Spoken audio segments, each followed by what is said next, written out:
Good morning, my name is Rachel. I'm a director here at Deaf Umbrella. So I'm just jumping on today just to talk to you about feedback. It was a really interesting conversation I had with a client yesterday, and we were talking about how our staff give feedback on all of the jobs that they do and they go to, and how important it is for them and for their learning, for their training. And the client was really surprised, and they said, well, what does it actually give the CSW? They said, well, we have a diagnostic table within that feedback, and what it actually does is it talks about the person's overall effectiveness, whether in the classroom or in the workplace, how they feel about their production of sign and how they've got on within the class sort of dynamics.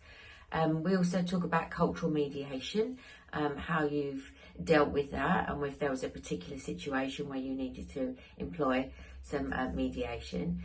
Professional boundaries. If there's any point where you've been challenged, tested, you needed to think about your professional boundaries, or perhaps even step out of your role and then back into it, and why, etc.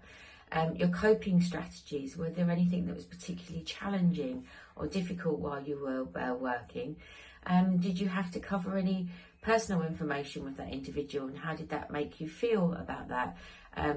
Was it dealt with in a certain or particular way? So we're looking at your strengths, your weaknesses, your language production, your reception, and your receptive, obviously. But also if you have any reflections about your practice. Sometimes we can be busy working in something, and then we step back a bit and we have a look at what we've been doing, and we think, ideally, I could have handled that in a different way. It's always different when you're in the moment. But if we do a bit of good looking inside and a bit of reflection, it can really help with our practice and who we become later on in our journey.